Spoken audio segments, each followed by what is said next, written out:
joinDOTA here, and we're joined by a very, very sharply dressed capitalist. And Kappa, how you doing?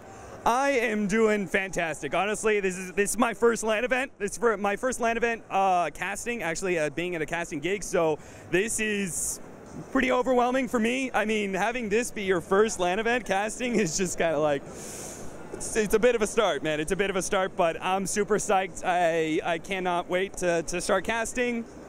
I also can't wait at the same time. I will be honest, I'm a little nervous. I'm a little nervous about it. Well, I guess it's hard not to be. I mean, this stadium's fantastic. The setup is phenomenal. Like the screen, like we knew it was a big screen, but it's a really big screen. I mean, I guess that kind of makes your jobs easier. Like you get to see everything. Yeah, well, we're actually not going to be facing the screen. What has actually made me feel a little bit more at ease is if you actually, I'm sure there'll be pictures of it, but we're actually faced away from the audience and away from the screen entirely. We're like sectioned, so everybody else is down here. We're facing over this way, so it's like when I saw that, I was like, I won't see the audience. And I was like, I'm a little disappointed that I won't get to see the audience. At the same time, I was like, oh, thank God, I don't have to worry about the audience. You know, it was just like, all right, well, I don't have to worry about them, so I can just kind of like do my thing and sit there and hopefully provide some quality commentary. I don't know, I feel like I have a lot to prove for this event. Well, I'm sure you'll do absolutely great. I mean, you're set for 2 games today. I mean, what game are you looking forward to casting the most across the weekend? Okay, so everybody filled out their predictions, and the predictions were actually pretty much in line with each other, but the one that I was actually a little bit at ease, it was Vici Gaming versus Fnatic. Merlini called it for Fnatic, and I called it for Vici Gaming, but when he said Fnatic, you know, I was like, honestly, they could. Like, if it was Fnatic versus IG all the way. Vici Gaming, a little bit more, you know, they aren't quite nearly as stable. They aren't as consistent.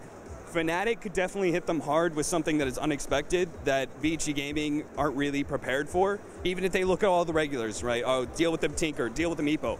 Thing is, Fnatic's dealing with Excalibur. They've been trying to branch out his hero list, right? So by that very factor, you don't know what Excalibur is actually going to be really competent at playing just because they haven't revealed that. Everybody's going to be like, oh, ban away the Tinker, ban away the Meepo, you crush Fnatic.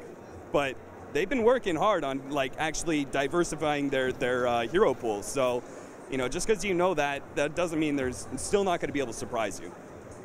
Well, yeah, and I guess the other thing is like, when you've got the single elimination tournament format, it's very easy for a team, you know, bad start, and that's it. And I kind of think that's what's great about it, when like it feels like any of the teams feasibly could win this. Like, they come up with a new strat for the weekend, they go.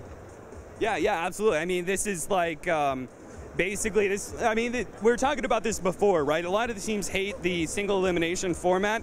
I wouldn't say I always support it, but you know, sometimes you should have tournaments like this because it does give you that edge of like, honestly, I would say the biggest underdogs for this is Mousesports because they're going up against IG. But if they beat IG, I would say they make it all the way to the finals, and who knows, they could even take it. I would say Mousesports is the biggest underdog, and yet I still give them a shot at being able to make it all the way. So it's like the single elim. A lot of teams hate it, but you know, it's something a little bit different. It's something the way the regular sports is played. So you know, just keep things interesting, I guess. Yeah, and it should be a hell of a tournament, and I think it's going to be a hell of a casting from you as well. So don't pump it up too early. You know? Well, don't pump it up. We'll release this interview after my cat. Well, no, maybe that's bad too. Be like, oh, one hell of a job in the casting shit. Well, I know, like I think it won't affect you. Way like, yeah, you've been the most popular man on the floor. Like you came down for like 2 minutes. Every 5 seconds, someone new. I mean, what's that like? You know, everyone's like, sign this, sign my shirt, sign me, like. Well, that's completely unfair because if I'm walking with Toby, everybody just beams on that red hair, and like, you know, I walk past people all the time, and they're just like, oh my God, it's Toby, and you know, they're shaking their heads, and I'm just like, you know. So it's believe me, I'm not. Toby blows me out of the water, man. He would be mobbed massively right now if he was here. Well, it looks like things are about to get underway, so I'll let you get back to the casting studio. And thank you very much for your time, much appreciated, and hope you have a great weekend. Hey, thanks so much for the interview, man. You did fantastic.